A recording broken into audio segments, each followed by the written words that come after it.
Assalamualaikum warahmatullahi wabarakatuh ya. Selamat pagi, semangat pagi semuanya ya. Bersama saya Dr. Agus Joko Susanto. Setiap hari Rabu pagi ya, kita bertemu di acara yang sudah sangat kita tunggu-tunggu bersama, acara Cangkir Kopi Hangat.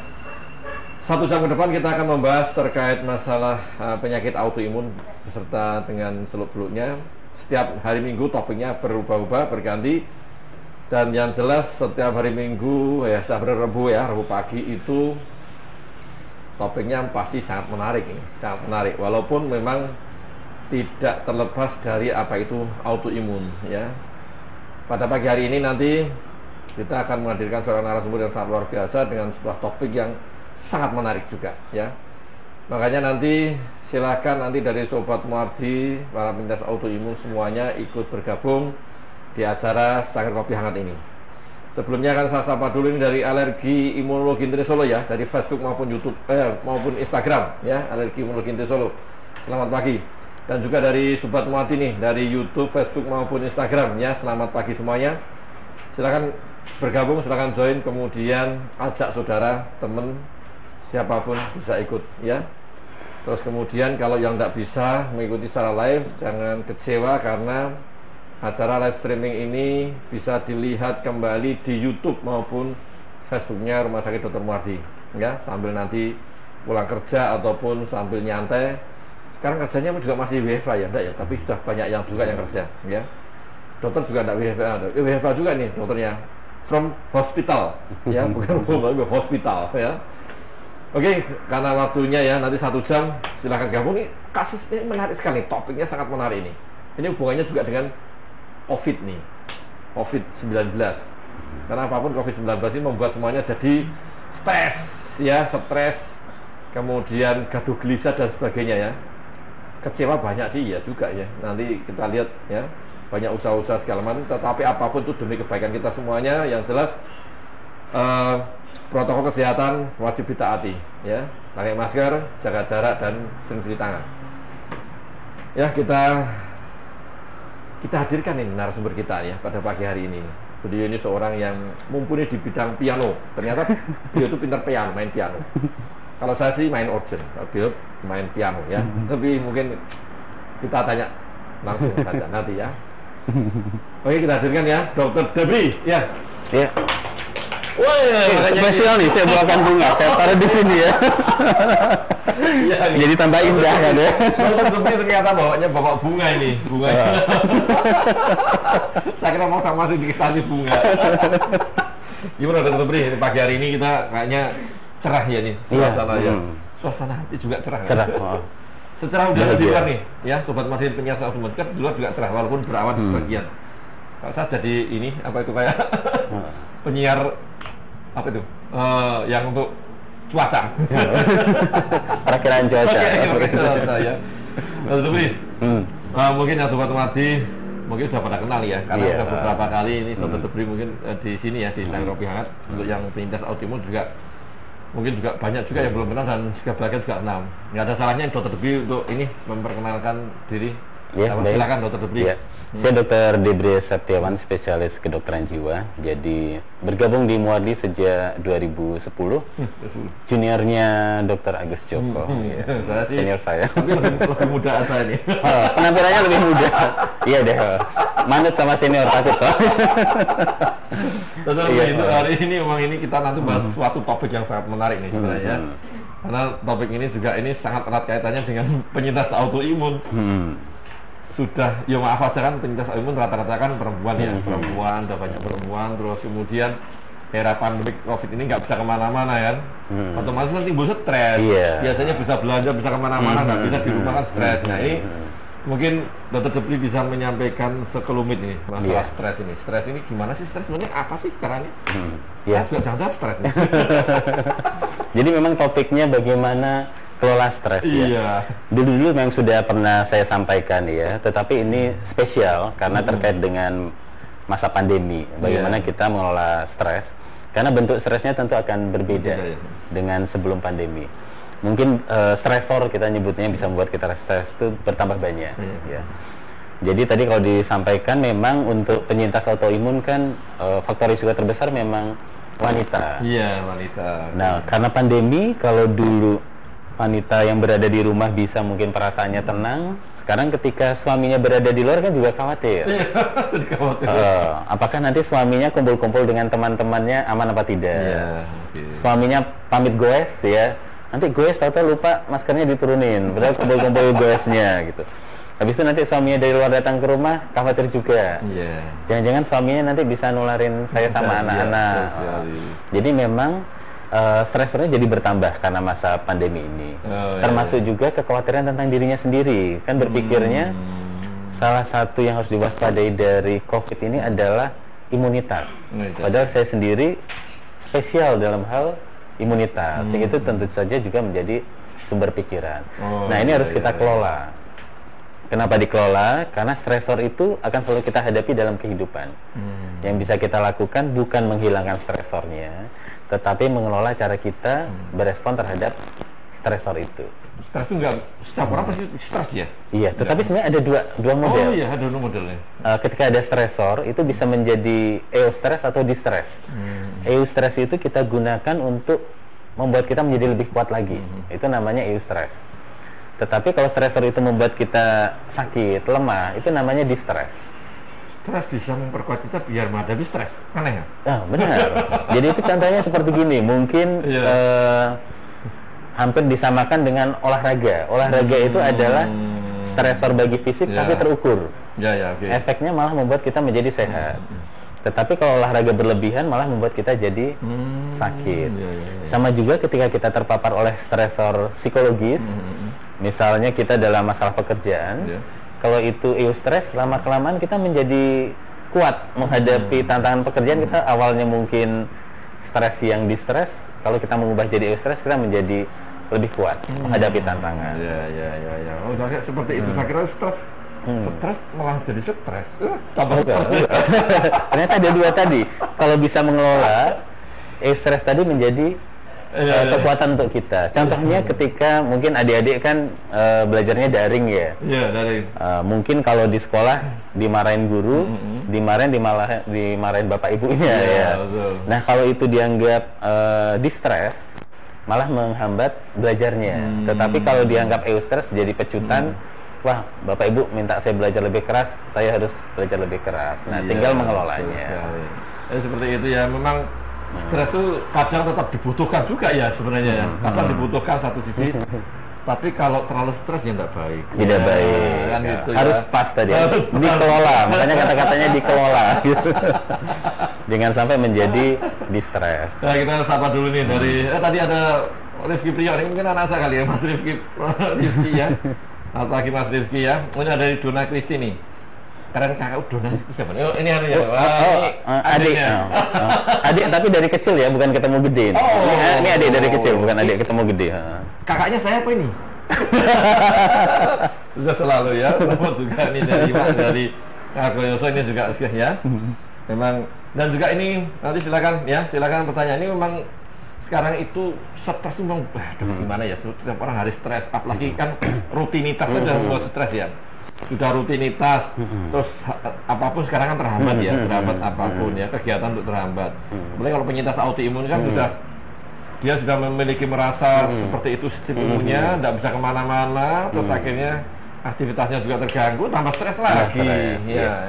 Mungkin bisa tipnya gimana nih? Iya. Jadi caranya. Dalam mungkin banyak ada juga yang nggak tahu stres. Saya itu stres enggak sih? Gejalanya gimana sih? Itu yang penting dulu itu. Oh iya, penting. Jadi saya belum tahu stres.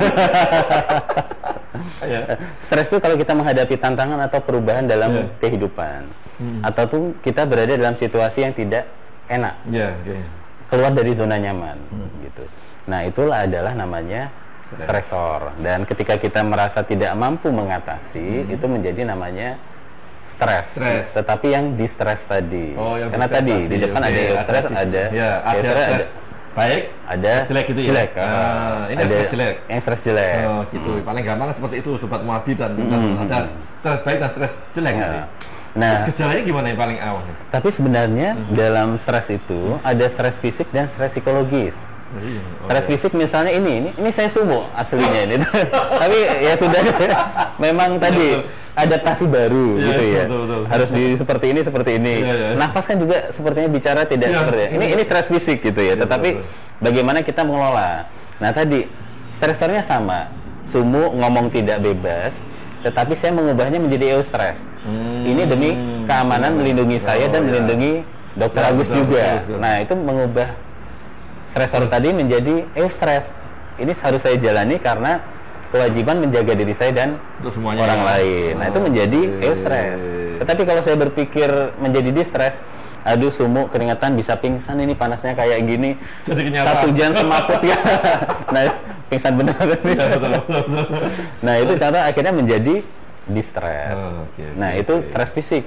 Stres psikologis yang tadi. Ibu di rumah, anak suaminya keluar, berpikir, wah lingkungan seperti ini lagi pandemi, terus lihat TV kok kasusnya makin meningkat. Nanti bapaknya anak-anak pulang, jangan-jangan membawa tanpa gejala. Jangan masuk dulu. Jangan masuk dulu. Mandi di luar, disediain ember gitu ya. Atau disemprot pakai selang dari jauh gitu ya. Nah, itu contoh. Jadi memang ada perubahan dari adaptasi. Nah, itu juga disebut sebagai stresor, membuat kita stres. Berarti kalau, tadi mungkin ini yang perlu disampaikan kan Dokter Debri tadi, mungkin kira-kira itu kan orang lain bisa tahu nggak sih, oh si A itu stres enggak, itu kita tahunya dari mana nih tahunya? Jadi kan, dari empat fungsi. Jadi yang pertama itu fungsi kita. Seperti saya mungkin kalau di rumah sakit fungsinya kepada pasien dan ngajar kepada residen. Nah, mulai mengeluh mereka, Dokter Debri kok ngajarnya agak nggak bagus ya, kayaknya kurang konsentrasi. Atau pasien, Dokter Debri kok kayaknya pengen cepet-cepet diselesaikan aja, ini terapinya ada apa. Jadi dalam melakukan fungsi sudah ada keluhan gitu.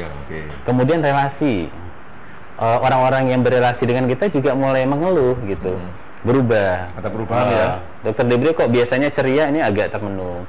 Biasanya kalau ketemu menyapa, say hello, ini rengut gitu. Nah, jadi dalam hubungan relasi mulai ada tidak nyaman gitu. Nah, itu harus kelihatan nih, jangan-jangan Dokter Debri stres ini, kok berubah dalam relasi, dalam fungsinya tadi. Kurang tidur bisa juga itu. Iya, ngemut permen gitu ya. Jadi kalau saya permennya lepas gitu. Nah, terus yang ketiga, fungsi perawatan diri. Jadi biasanya rapi, ini cuek gitu ya. Bajunya berantakan gitu. Terus ada yang kelupaan, lupa makan, terus kurang minum. Jadi fungsi perawatan dirinya juga terganggu, harus diingatkan. Terdiri dari siang udah makan belum? Oh iya, saya belum makan ya. Padahal makan itu penting untuk perawatan diri. Nah, yang terakhir fungsi waktu luang. Jadi kita hidup tadi melakukan fungsi tugas pekerjaan, kemudian menjalin relasi dengan orang lain, merawat diri kita. Kita pasti ada waktu luang. Nah, waktu luangnya itu tidak diisi dengan hal yang biasanya dia menyenangkan. Jadi biasanya dia suka goes gitu ya. Ini ditanya sama pasangannya, istrinya, loh Pak kok nggak sepedaan? Nggak tahu kok males loh. Padahal biasanya waktu luangnya sepedaan. Dokter Agus kok biasanya nyanyi-nyanyi, karaokean kok ini di rumah aja, duduk menyepi gitu. Ini sih bergetar.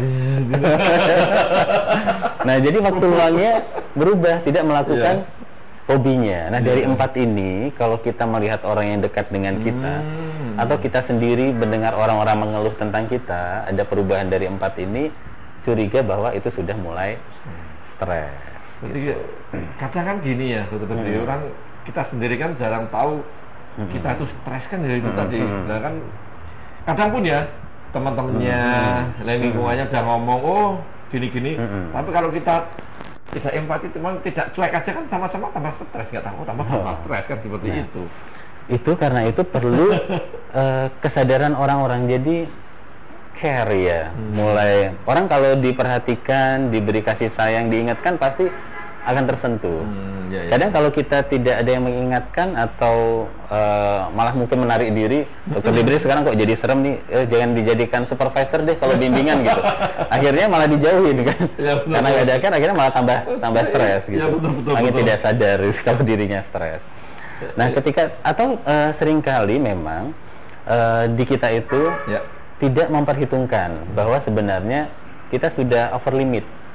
Jadi ketika kita sudah melewati batas kemampuan kita, mendadak kita down. Nah, itu harus diperhatikan. Nah, kadang orang-orang di sekitar kita mengingatkan itu, kita harus berterima kasih gitu. Harusnya ya. Harusnya berterima kasih. Tapi rata-rata umumnya ya, umumnya manusia kan kalau diberitahu kan, diingatkan kan marah nomor satu. Marah termasuk dulu, kan? pakai perlengkapan gitu. Maskernya mana? Malah diingatkan yang diingatkan marah. Kan banyak juga seperti itu kan. Ini ada nanya dari Instagram nih, Instagramnya Muardi nih ya, dari Mbak Widi ya. Selamat pagi ya. Widi siapa ya? Widi Vol ya. Dok, apakah gejala autoimun selalu disertai sakit pada sendi, muncul bentol-bentol dan sebagainya? Lalu bagaimana gejalanya radang usus besar yang disebabkan autoimun, Dok? Terima kasih.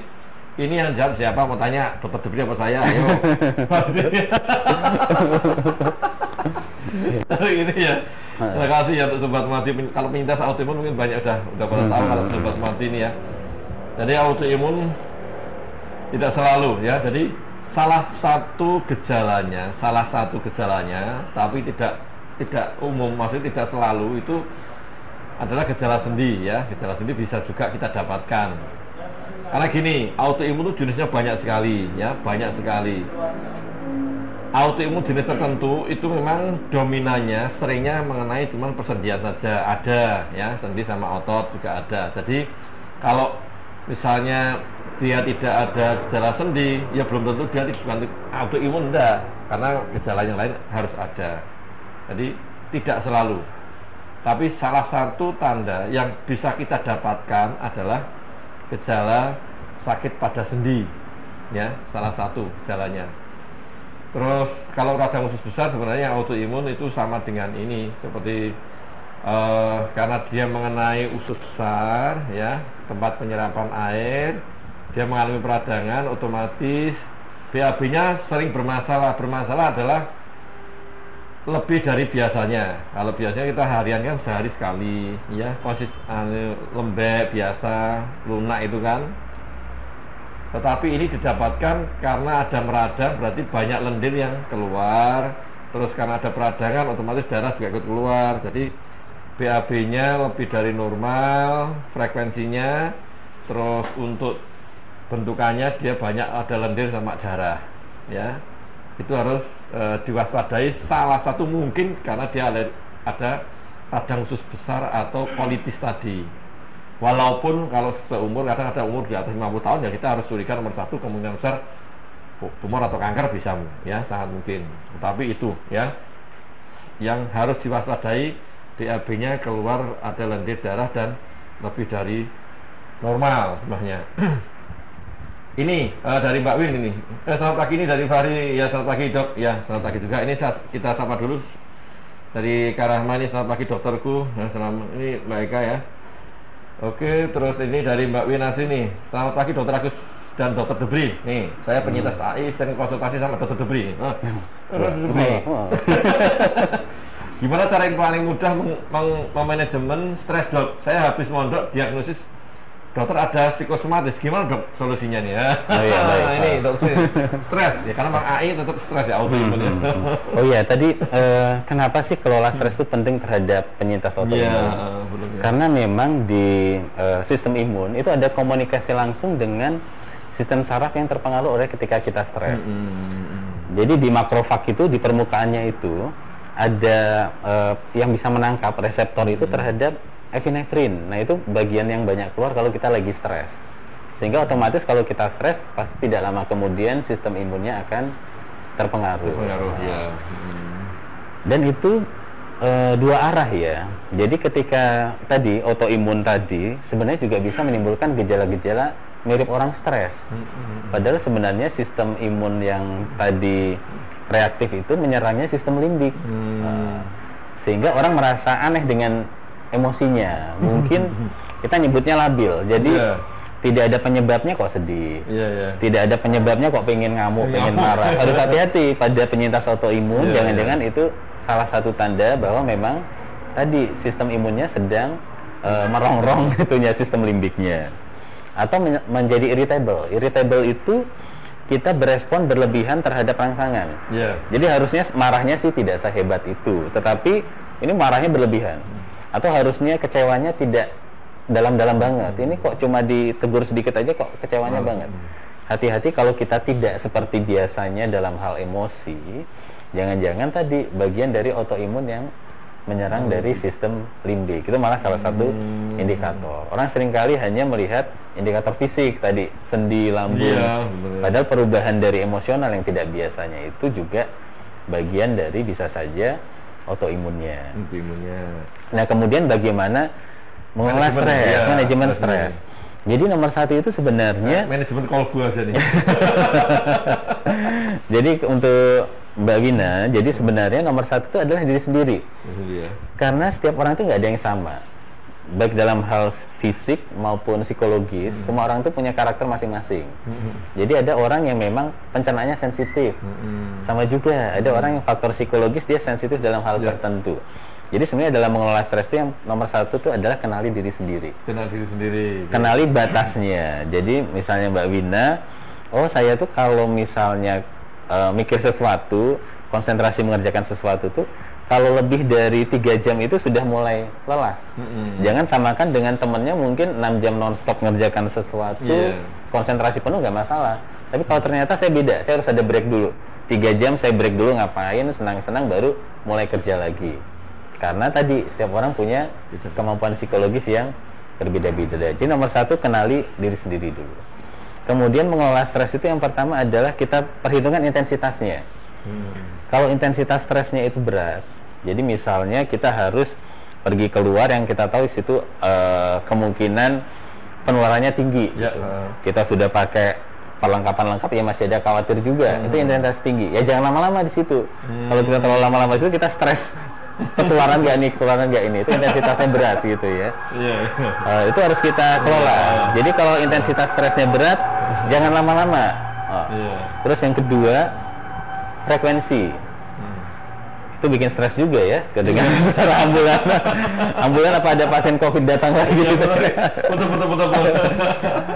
Frekuensi. Jadi bisa saja intensitasnya nggak begitu berat, tapi banyak gitu ya. Jadi misalnya suami pergi keluar, kepikiran, nah nanti aman nggak ya di luar.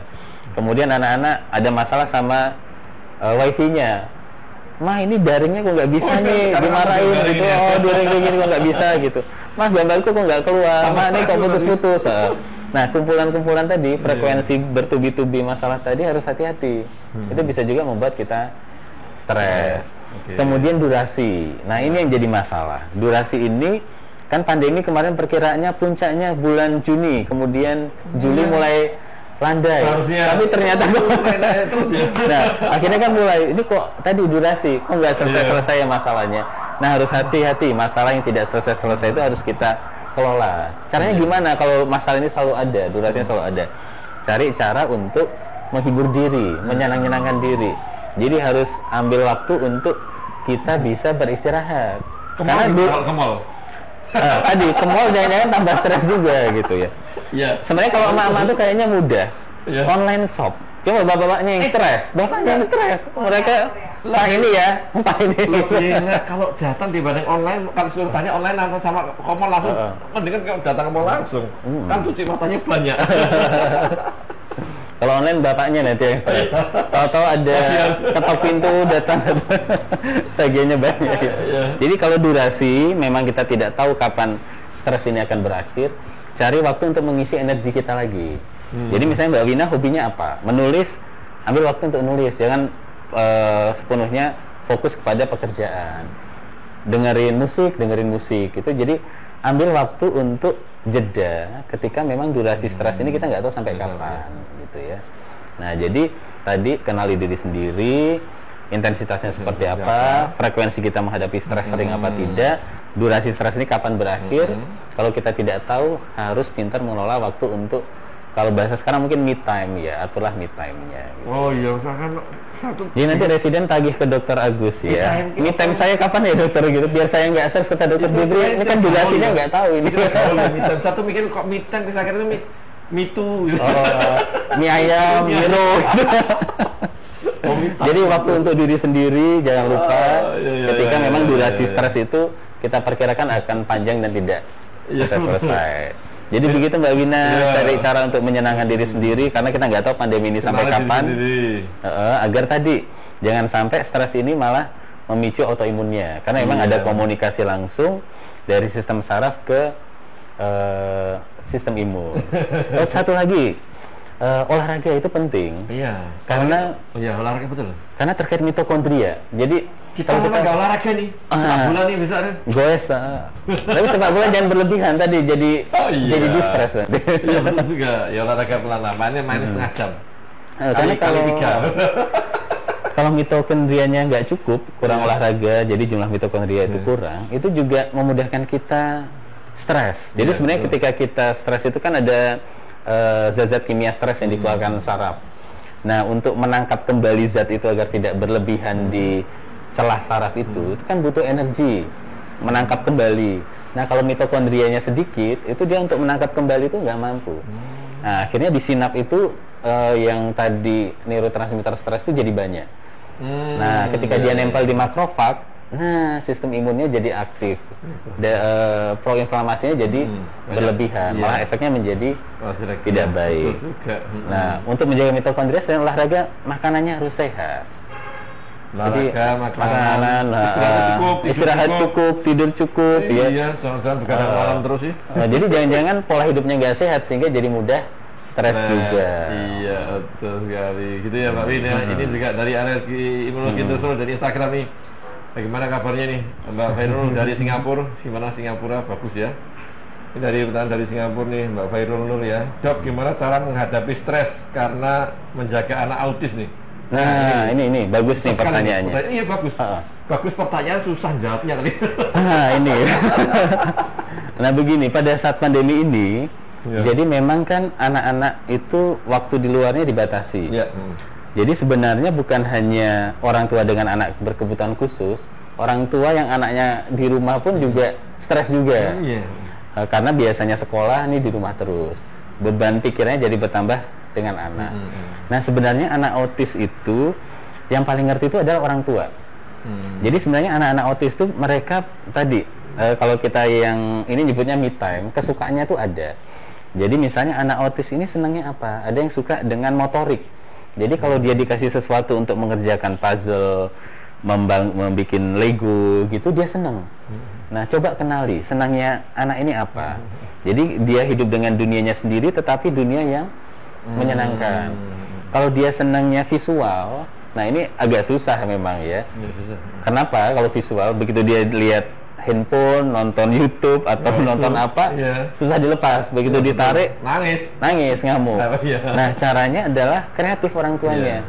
Cari visual yang lain, karena biasanya begitu dia suka dengan sesuatu yang visual, dia bisa dialihkan tapi dengan hal yang sama menyenangkannya. Misalnya diganti nonton televisi, tetapi hal yang menarik. Ada juga yang dia senangnya itu visualnya itu membaca kayak apa gambar-gambar yang menarik di buku. Bisa aja biar dia tidak fokus kepada HP gitu ya. Nah, seringkali sebenarnya ini masalah HP. Sebenarnya orang tuanya itu lelah, karena lelah anaknya dikasih HP. Begitu akhirnya anaknya megang HP terus juga bingung, ditarik ngamuk gitu. Kalau awalnya ngasih juga orang tuanya. Si malakama ini. Jadi kalau pada anak autis mengelolanya cari kesenangannya apa.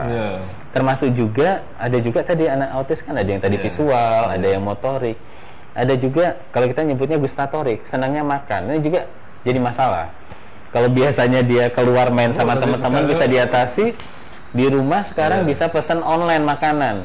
Tahu-tahu dia minta makan ini, minta itu sama. Makanan lagi gitu. Tahu-tahu berat badan bertambah. Nah, ini juga bisa dialihkan juga. Jadi misalnya memvariasikan makanan. Jadi sedikit-sedikit tapi variasi sehingga yang masuk ke anak ini juga tidak melulu misalnya makanan yang menaikkan berat badan. Jadi kreativitas orang tua terhadap anak autis yang ini. Penting ya, autis. Sulit sekali ya autis ya. Yang penting kalau marahnya itu loh. Jadi tadi misalnya dia punya satu kesukaan, punya satu kesukaan itu diambil. Tadi misalnya dia lagi senang nonton handphone, ngamuk gitu ya. Selama lingkungan di sekitarnya aman, biarkan aja dulu marah-marah ngamuk. Tetapi nanti kan orang ada capeknya. Nah, ketika lelah saat itu pasti dia bisa kita dekati dengan penuh kasih sayang dan perhatian, kemudian alihkan kepada hal yang menyenangkan juga. Nah, ketika kita mengambil sesuatu dari anak autis ini, harus tadi bisa mengganti dengan sesuatu yang juga menyenangkan. Jadi jangan melarang main handphone, tapi cuma melarang aja, nggak diganti sesuatu yang lain. Kamu nggak boleh main handphone, nggak solutif ya. Ya solutif dah. Jadi marah nggak boleh main handphone, handphonenya diambil, tapi terus nggak dikasih mau ngapain itu enggak, ya sudah akhirnya marah atau mengamuk. Sulit juga memang, ya, tapi memang ya pinter-pinter. Oke, satu lagi ini sering ditanyakan, anak saya kalau lagi main game, kalau disuruh berhenti kok ngamuknya hebat gitu. Nah seringkali orang tua tidak update dengan game anak sekarang. Game anak sekarang tuh online, jadi kalau diputus waktu-waktu mereka kena hukuman. Misalnya tidak boleh lagi main game itu dari providernya. Iya. Itu bikin tahu? Oh, nah karena itu saya ajari. Soalnya kan main game ya. Saya ikut main game anak saya jadi tahu gitu. Makanya saya kalau diputus sama istri saya lagi main game saya marah gitu. Ini nanti jadi ada istilahnya itu di ban atau apalah itu istilah mereka. Nggak boleh. Nggak boleh diputus. Berarti salah provider berarti pinter. Itu berarti meracuni loh. Oke, jadi gini caranya. Jadi seringkali orang itu salah. Jadi mereka memberi waktu, Dek, bolehnya main handphone 2 jam. Begitu 2 jam langsung diputus. Jangan. Malah ketika mau memutus anak-anak itu main game, sesuaikan dengan jeda mainnya. Jadi, kamu lagi main apa? Misalnya PUBG gitu. Nanti kalau kamu kalah atau kamu menang, terus mau masuk game lagi, kamu break dulu ya. Kita makan dulu gitu. Jadi nunggu waktu breaknya game ini. Gitu. Kalau enggak pasti ngamuk. Kenapa? Ketika dia kalah, itu juga ada peringkatnya ternyata. Jadi kalau kalah, range-nya di dunia internasional pergaman, waduh, itu akan turun. Jadi di dunia e-sport, e-sport atau apa gitu, electronic sport itu, mereka itu juga ada peringkatnya. Sehingga kalau mendadak kita stop, mereka bakal ngamuk karena mereka dari peringkatnya bagus bisa drop. Jadi seperti itu, saya baru benar-benar. Jadi caranya memutus anak-anak ketika mereka lagi main game, tanyakan, kamu lagi main game online? Iya. Nanti kalau udah selesai, tolong berhenti. Papa mau ngajak kamu ini, gitu. Jadi jangan mutus waktu-waktu.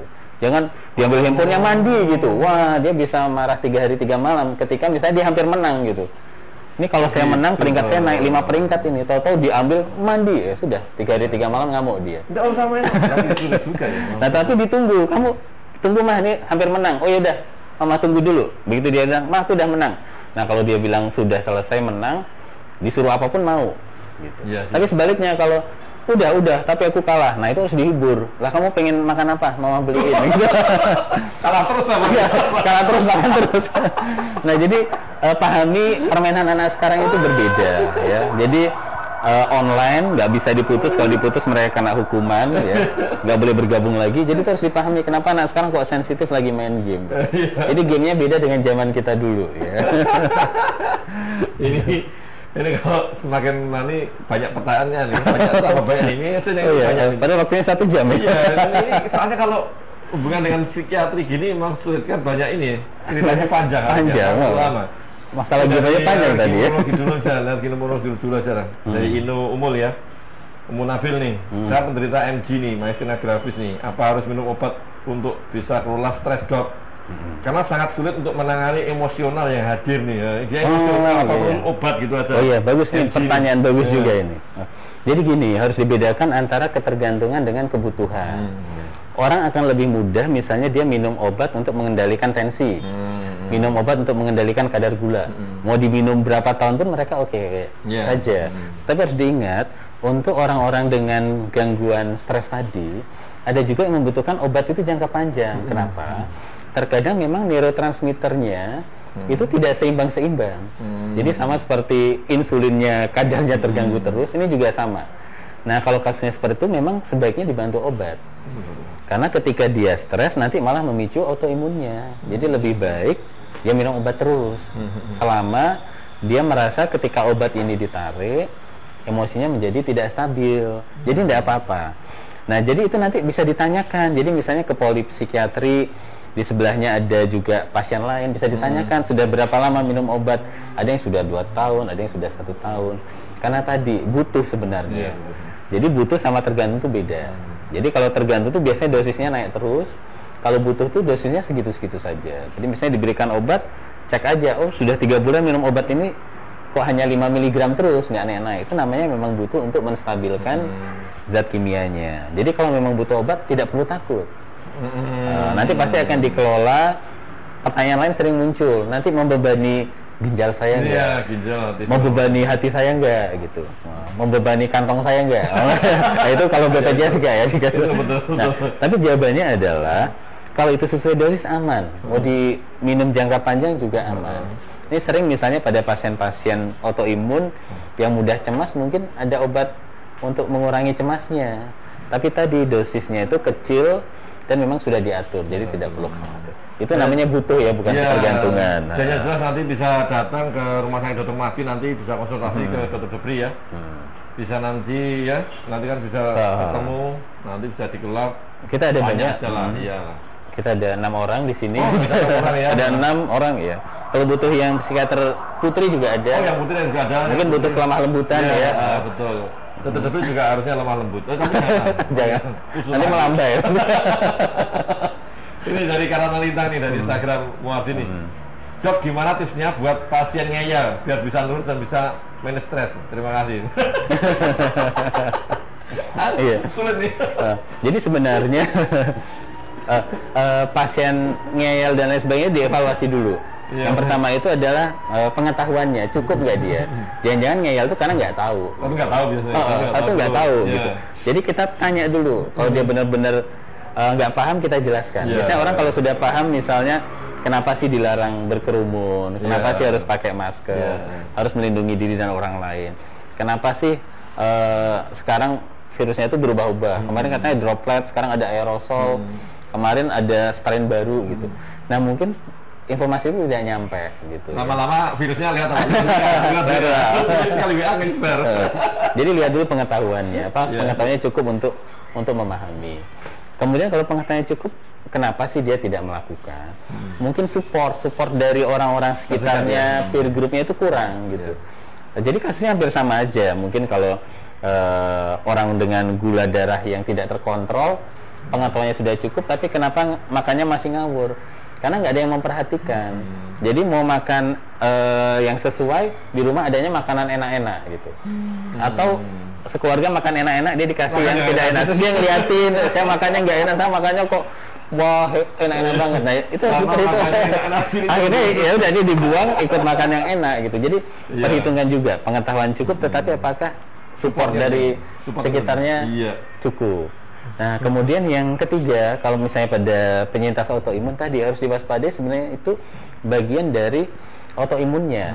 Misalnya menyerang sistem limbik tadi, sehingga dia jadi sensitif, gampang marah, ditegur sedikit terus emosi, jangan-jangan itu bagian dari sebenarnya autoimunnya. Jadi jangan langsung menjudge orang ini ngeyel atau apa gitu.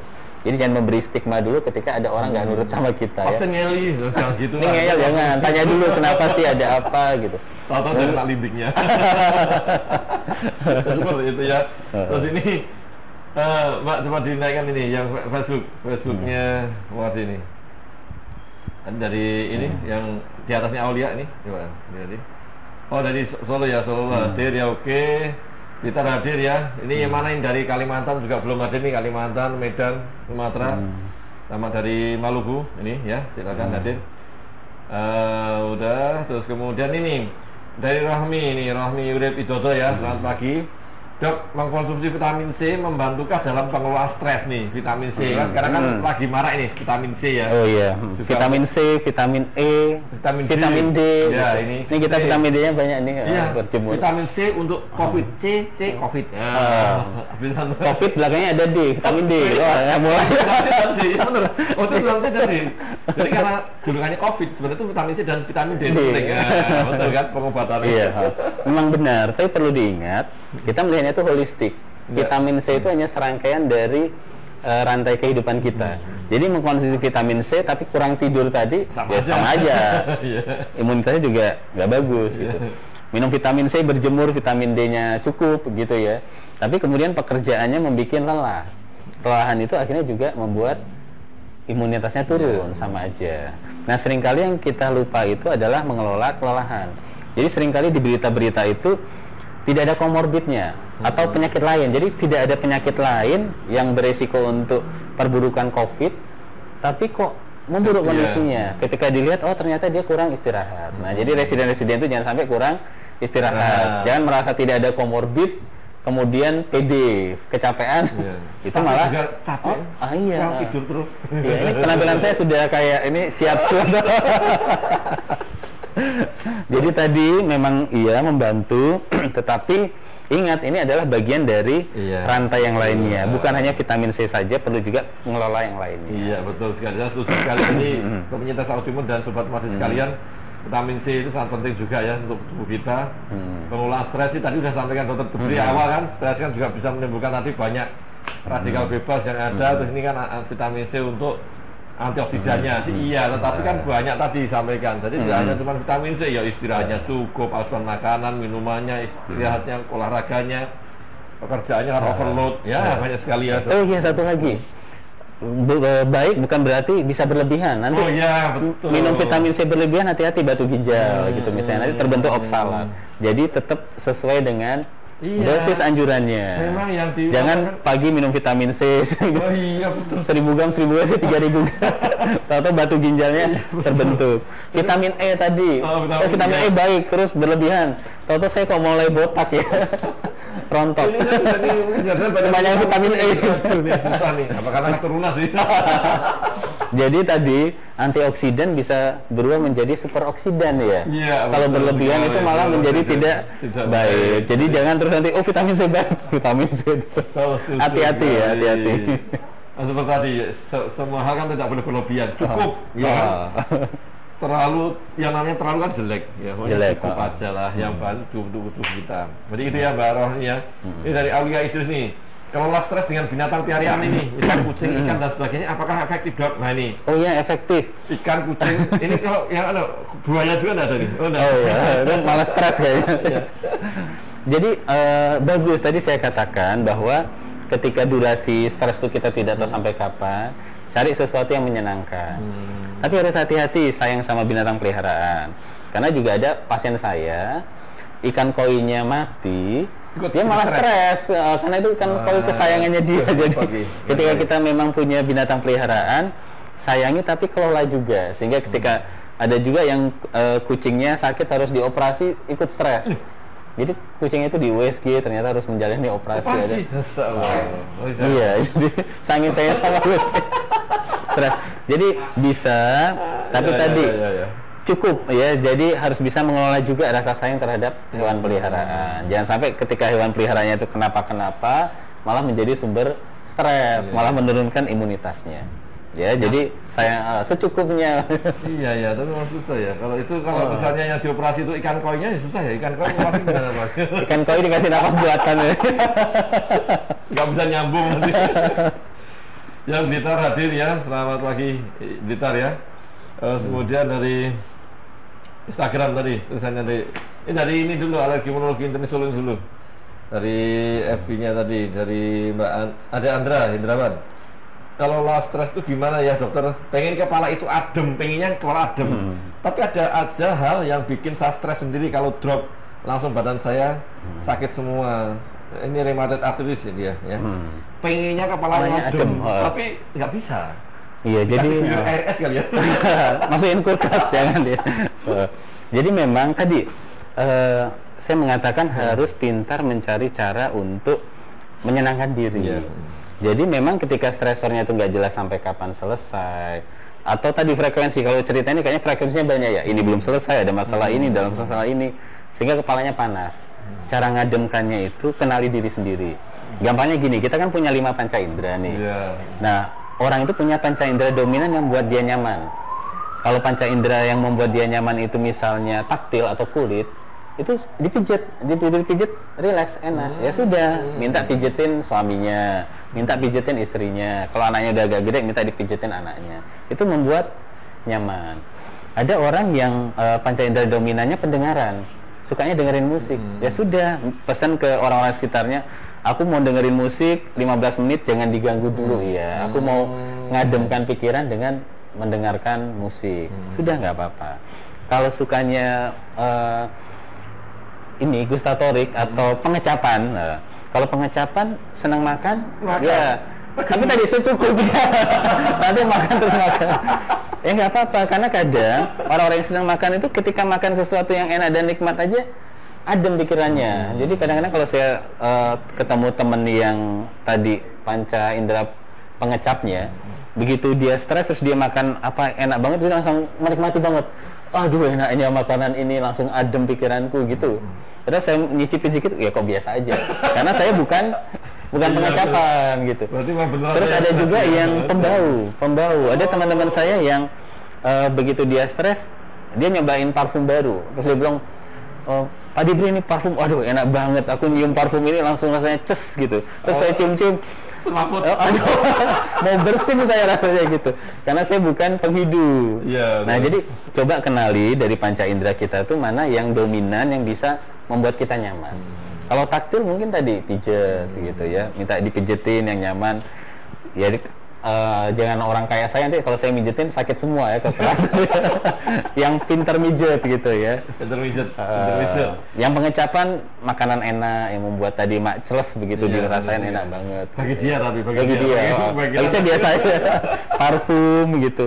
Nambah koleksi parfum gitu ya. Parfumnya banyak ya sama. Makanya ada istilah apa itu kalau sekitar 20% orang stres jadi gemuk, ya itu karena tadi ya pengecapan. Banyak makan. Iya enggak apa-apa. Tapi harus dikendalikan. Dari Pak Win ya, dari Instagram Muardini. Sejak terdiagnosis autoimun sering mengalami insomnia nih dok. Sekarang semakin parah dok, sehari kadang hanya 1 jam tidurnya. Jadi saya konsumsi obat penenang dok, itu pun kadang-kadang nggak ngefek. Apa bahaya? Ini kalau bawahnya Mbak? Bahaya kalau minum obat terus-terusan kali mungkin ya, dan maksudnya. Selalu mengkonsumsi obat penenang dalam jangka panjang, karena tanpa obat penenang saya nggak bisa tidur nih. Nah, tadi. Oh iya, jadi gini, ini bagus nih pertanyaannya ya tentang insomnia. Jadi sebenarnya Tuhan itu menciptakan kita itu gampang tidur dari berbagai cara ya. Jadi misalnya dari perubahan siang menjadi malam, itu ada namanya hormon melatonin. Dia akan aktif kalau suasana gelap, sehingga kita akan ngantuk. Oh iya. Otomatis kalau gelap kita akan ngantuk. Tetapi ada juga mekanisme lain lewat sistem saraf otonomik. Jadi maupun siang bolong, melatonin kita nggak ada, begitu kita capek, kita rileks, kita pingin istirahat. Jadi kalau kita kecapean, ya lagi habis siaran gini, nanti capek ya tidur ya bisa aja gitu, nggak usah nunggu malam. Jadi mekanismenya lain. Kemudian ada juga mekanisme lewat gelombang otak. Jadi misalnya kita mendengar musik yang menyenangkan gitu, kita masuk ke gelombang alfa, pelan-pelan kita masuk ke gelombang theta, delta, akhirnya bisa tertidur. Nah, dari berbagai mekanisme tadi kan sebenarnya kalau kita mau tidur itu mudah ya, banyak caranya. Kok nggak bisa sih? Nah, coba kita lihat. Kalau memang tadi pada penyintas autoimun, hati-hati, sebenarnya yang sedang diganggu oleh sistem imunnya itu adalah sarafnya. Sehingga mau lewat sistem saraf otonomik ya nggak ngefek karena lagi diganggu. Mau lewat tadi melatoninnya juga nggak ngefek karena sedang terganggu di sananya juga. Nah, mungkin memang mengkonsumsi obat penenang itu pada saat ini adalah solusi jangka pendek. Tetapi solusi jangka panjangnya, coba kelola pola hidupnya. Tidur sebentar-sebentar tidak apa-apa, tetapi coba dikumpulkan sehingga untuk sementara memenuhi kebutuhan tidurnya. Misalnya 1 jam di pagi hari, 1 jam nanti siang coba tidur lagi sore gitu ya. Malam dapat 2 jam, ditotalkan sudah mungkin bisa nyampe 6 jam. Jadi kalau situasinya memang belum nyaman, coba dalam 24 jam bisa mencukupi kalau ditotal kebutuhan tidurnya. Nah, kalau memang sulit, memang obat penenang tidak apa-apa, karena tidur itu butuh.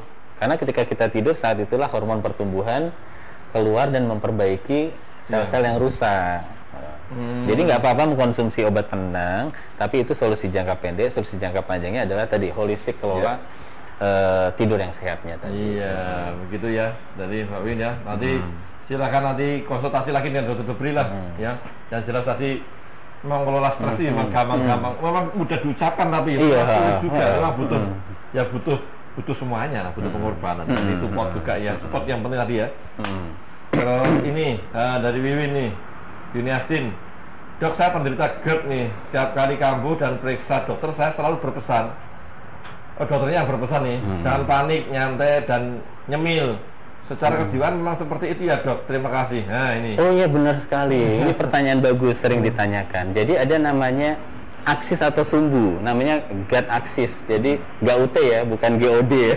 Gut axis. Jadi ada hubungan antara sistem saraf pusat sama saluran pencernaan. jadi ada namanya nervus vagus gitu. Nah, ketika kita stres, tidak tenang, pada orang-orang yang sensitif ngerespon. Nah, ketika dia ngerespon asam lambungnya banyak, kemudian dia memang dinding lambungnya tidak sehat, otomatis ya sudah naik ke atas, panas, akhirnya jadi GERD itu. Karena itu memang harus bisa ngelola stres. Tadi sudah saya jelaskan di depan gimana caranya menyenangkan diri tadi, manfaatkan panca indera dominan agar nanti misalnya panik, gimana agar paniknya cepat hilang. Panik yang dominan auditorik, dengerin musik biar enak. Panik senangnya makan enak secukupnya gitu. Secukupnya gitu. Nah, jadi kelola memang harus dikelola. Kalau tidak tadi GERD aksis tadi akan teraktivasi. Sehingga terus pencernaannya menjadi tidak nyaman, GERD-nya kambuh gitu ya. Ini sekaligus untuk jawab nih pertanyaan dari Ina Lestari ini. Buat penderita autoimun ini, apakah makanan apa yang dilarang, Dok? Nah, ini mungkin bisa jawab. Oh iya. Jadi sebenarnya tentang makanan itu sifatnya juga individual ya. Harus berhati-hati kita bahwa makanan yang bagi orang lain tidak apa-apa, bagi kita sensitif. Contohnya kopi ini, bagi orang lain minum kopi bolak-balik pipis, ada juga yang nggak apa-apa. Ada orang yang minum kopi nggak bisa tidur, ada orang yang minum kopi ya ngantuk ya tidur aja. Saya ngopi ya tetap nggak bisa tidur, sama aja. Ada juga yang ngopi perutnya nggak enak ya, begitu ngopi terus perutnya berkontraksi, diare, itu juga ada. Nah, jadi kalau orang Jawa ilmunya itu niteni ya. Niteni makanan apa yang harus saya waspadai. Bagi orang lain makan makanan laut bentol-bentol alergi, saya makan makanan laut hobi gitu ya, yang nggak bisa disalahkan. Nah, jadi harus hati-hati makan, coba perhatikan makanan apa yang mungkin bagi kita sensitif, bagi orang lain tidak. Nah, itu harus kita perhatikan benar. Jadi itu ya. Dan saya tambahkan juga ini nanti jelas adalah nomor satu yang tidak boleh adalah yang satu alergi dulu. Alergi berarti yang dimakan menimbulkan gatal dan sebagainya, alergi bisa bentol. Yang kedua kali adalah intoleransi, tidak tahan di perutnya. Bisa seperti kalau nanti setelah makan perutnya malah jadi tambah sebab, kembung dan diare, itu nggak cocok ya. Dan yang ketiga adalah yang sudah pernah tadi disampaikan Dr. Debri ya, yang memang sudah pernah diketahui ya, dulunya pernah sakit dengan itu ya dihindarilah sebaiknya. Itu makanan yang cocok untuk yang autoimun, dan tidak hanya autoimun, yang banyak juga, apalagi dengan GERD tadi memang yang tadi hati-hati makanan sedikit tapi sering ya, sedikit tapi sering frekuensinya, hindari yang merangsang semuanya ya, pedas terus merica ya, itu dikurangilah paling enggak seperti itu ya. Terus ini selamat pagi ini dari ini siapa juga ini dari Dr. Nugraini Irda nih, ini dari penyanyi dalam dulu dari mana nih? Mbak Irda ya. Terus Triadi Susanto nih, kabar dari Sumatera bagaimana? Sehat-sehat ya, semoga sehat semua sana. Dan ini dari Instagram dulu Mbak ya, Instagram atau Facebook ini? Instagram dulu ya, dari ini di Arima ya. Ini semakin kesini pertanyaan semakin banyak nggak? Nanti waktunya tinggal sedikit nih. Ya, nanti mohon maaf kalau memang belum ada yang terjawab karena memang banyak sekali pertanyaan ya. Dok, saya seorang bipolar nih. Nah, bipolar. Kok nggak ada tripolar? Tripolar ada? Tripolar. Polar Express. Bipolar. Bisakah saya bekerja di kapal pesiar nih ya? Saya ingin sekali traveling keliling dunia. Background saya perhotelan nih. Ini bipolar, ingin traveling karena dengan bekerja di kapal pesiar nih. Gimana, Dok? Jawabnya bisa. Silakan lanjutkan cita-citanya. Kenapa? Karena bisa dikendalikan. Jadi bipolar itu sama seperti hipertensi, sama seperti kencing manis, ada obatnya. Jadi kalau mau nanti keliling dunia, ya temukan obat yang cocok. Obat yang cocok ini dibawa gitu. Karena tadi kita tidak menutup kemungkinan bahwa stres itu selalu ada dalam hidup. Nah, khawatirnya stres itu kan nanti memicu kambuhnya bipolar. Nah, ketika itu terjadi, cobalah nggak apa-apa, lanjutkan cita-citanya karena bisa dikendalikan. Ya. Bahkan ketika melakukan pekerjaan yang menyenangkan bagi dirinya, itu malah membuat dia tidak stres, malah bipolarnya menjadi tidak kumat atau tidak kambuh. Jadi teruskan cita-citanya, tidak apa-apa, bisa dikendalikan itu. Tapi ini kan dia mau kerja juga nih. Kalau traveling mungkin nggak apa-apa, tapi kalau dengan kerja ini kira-kira ada pembebanan fisik nggak nanti? Tidak apa-apa, asal ya? Tadi bisa dikendalikan dengan obat. Teruskan cita-citanya, tidak apa-apa. Teruskan cita-citanya tadi. Bekerja di kapal pesiar ya. Kita diundang. Syukur-syukur kalau kita nanti diundang lah lumayan. Ini yang dari Facebook ya. menjaga pola hidup sehat untuk autoimun gimana dokter nih? Menjaga pola hidup. Oh, yang mana nih? Yang ada bawah. Helmina Anuri. Ya. Assalamualaikum, waalaikumsalam dokter. Saya Helmina, Mbak Tutun kan? Saya Helmina, penderita dermatomyositis. Oke, saya kalau memikirkan sesuatu atau stres, kulit saya suka biru-biru. Apa ada hubungannya dok? Apakah berbahaya? Gimana nih? Jadi tadi memang ada komunikasi langsung antara kalau kita stres tadi dengan sistem imun. Sistem imun itu hati-hati ketika dia proinflamasi juga bisa mencederai pembuluh darah.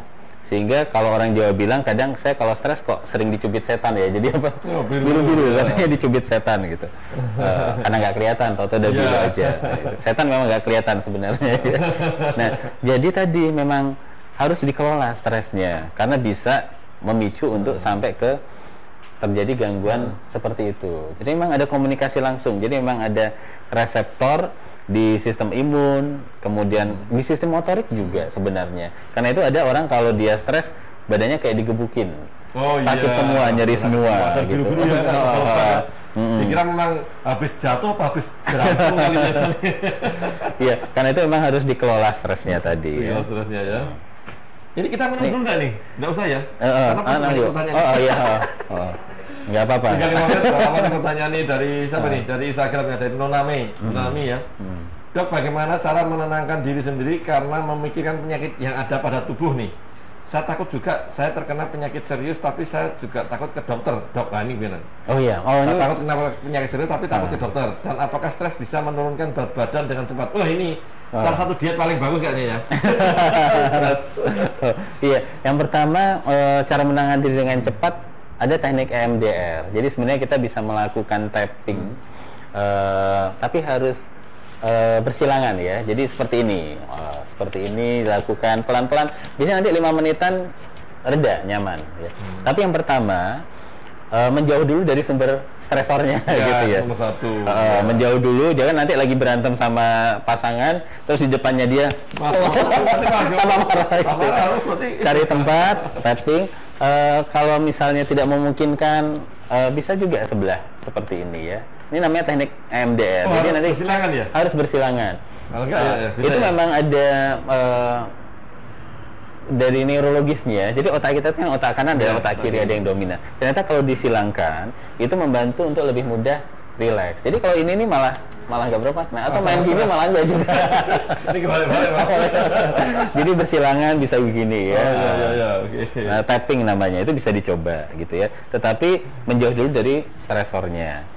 Kemudian menurunkan berat badan. Ini tergantung stresnya itu akut atau kronis. Karena sebenarnya ketika stres itu kronis juga metabolisme tubuh tuh terpengaruh. Sehingga mungkin awalnya kurus, lama-lama jadi gemuk juga. Bisa. Karena itu pada orang saya stres kok lama-lama akhirnya gemuk. Tadi makan banyak tadi loh. Yang model pengecap tadi. Kadang makan banyak juga tetap gemuk karena tadi metabolismenya berubah karena stres. Itu ada mekanismenya nanti. Nah, karena itu kalau stres tuh kalau bisa jangan lama-lama. Nah, berapa lama sih saya harus bisa mengejar adaptasi saya terhadap stres? Itu dari statistik kalau bisa kalau kita menghadapi suatu stresor itu kalau dia akut berat, kita tuh harus bisa pulih dalam 3 hari. Kalau enggak lewat 3 hari kita secara sistem tubuh kita sudah terpengaruh. Nah, kalau stresnya itu sedang, ya 2 mingguan harus bisa lewat lah. Atau stresnya kronis. Jadi stres kronis itu stresnya ringan, tapi cukup mengganggu kita. Itu kalau lewat dari 3 bulan itu sudah mengganggu fisik kita juga. Mengganggu ya. Jadi intinya kalau stres ya jangan lama-lama deh. Sulit itu. Diubah jadi eustress, jangan di-stres. Buat kita menjadi lebih kuat gitu ya. Sehingga ngadepin gitu jadi biasa lagi. Stres tidak jadi stresor. Membuat kita lebih kuat lagi. Menghadapi stres yang lebih besar kan gitu kan. Lili ini dari Pak Lili nih.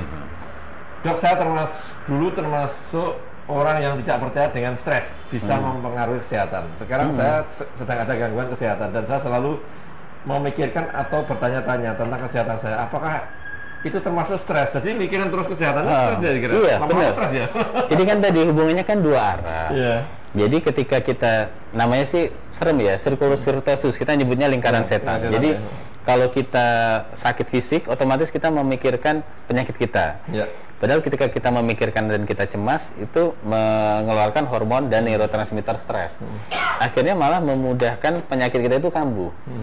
Nah, sama juga ketika kita penyakit fisiknya tidak kambuh, tetapi kemudian kita stres, yang memicu juga kambuh juga. Nah, karena itu memang harus dikelola stres sesuai topiknya ini. Nah, ini penting karena memang jadi harus memang belajar. Tadi kenali diri sendiri, intensitas stresnya diatur, frekuensi stresnya diatur.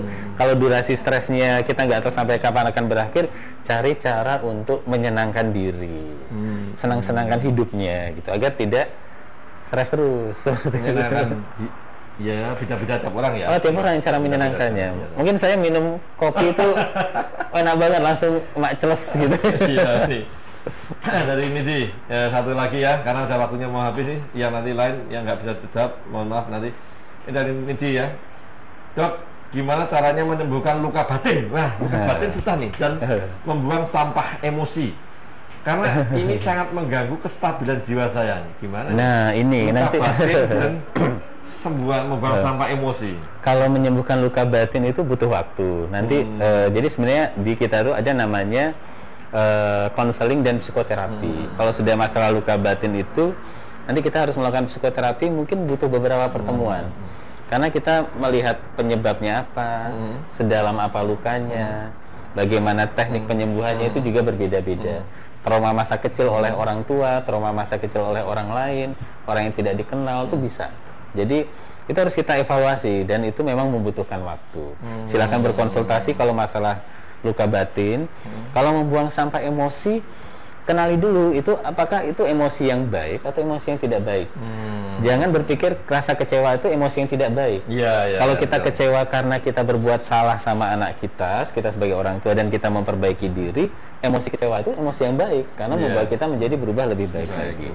Nah, kalau sampah emosinya ini memang kecewa tadi berkepanjangan, sehingga kita malah jadi berpikir, oh aku ini orang tua yang tidak baik, orang tua yang ini, itu membuat kita rusak, itu menjadi kekecewaan yang tidak baik. Nah, itu yang harus kita kelola. Jadi sampai emosi ini juga harus pintar kita mengelolanya. Nah, itu butuh waktu juga untuk berlatih gimana cara mengelola sampah emosi. Silahkan nanti berkonsultasi.